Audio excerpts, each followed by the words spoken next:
Ecclesiastes chapter 2. Study of pleasure seeking.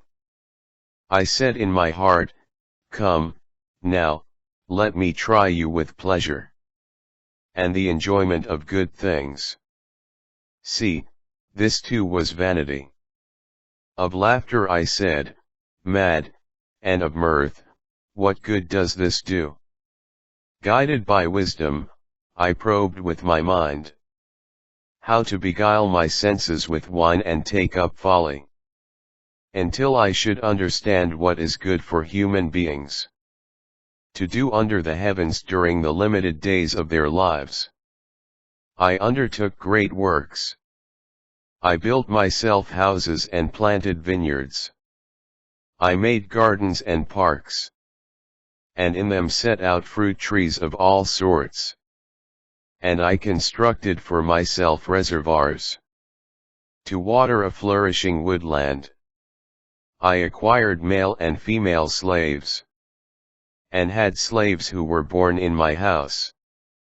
I also owned vast herds of cattle and flocks of sheep, more than all who had been before me in Jerusalem. I amassed for myself silver and gold, and the treasures of kings and provinces. I provided for myself male and female singers, and delights of men, many women. I accumulated much more than all others before me in Jerusalem. My wisdom, too, stayed with me. Nothing that my eyes desired did I deny them, nor did I deprive myself of any joy. Rather, my heart rejoiced in the fruit of all my toil. This was my share for all my toil. But when I turned to all the works that my hands had wrought, and to the fruit of the toil for which I had toiled so much, see, all was vanity and a chase after wind.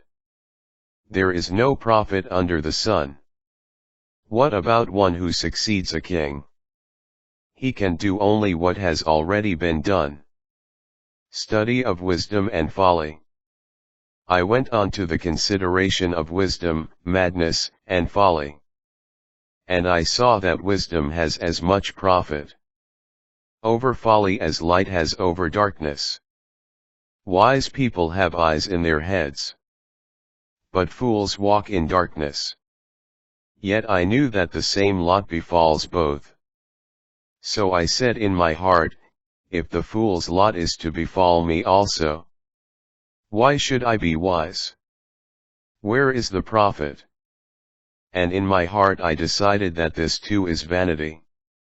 The wise person will have no more abiding remembrance than the fool. For in days to come both will have been forgotten. How is it that the wise person dies like the fool? Therefore I detested life, since for me the work that is done under the sun is bad, for all is vanity and a chase after wind. Study of the fruits of toil. To others the profits. And I detested all the fruits of my toil under the sun, because I must leave them to the one who is to come after me. And who knows whether that one will be wise or a fool? Yet that one will take control of all the fruits of my toil, and wisdom under the sun. This also is vanity. So my heart turned to despair over all the fruits of my toil under the sun. For here is one who has toiled with wisdom, and knowledge and skill, and that one's legacy must be left to another, who has not toiled for it. This also is vanity and a great evil. For what profit comes to mortals from all the toil and anxiety of heart with which they toil under the sun? Every day sorrow and grief are their occupation. Even at night their hearts are not at rest. This also is vanity. There is nothing better for mortals than to eat and drink, and provide themselves with good things from their toil. Even this, I saw, is from the hand of God. For who can eat or drink apart from God? For to the one who pleases God, He gives wisdom and knowledge and joy. But to the one who displeases, God gives the task of gathering possessions for the one who pleases God. This also is vanity and a chase after wind.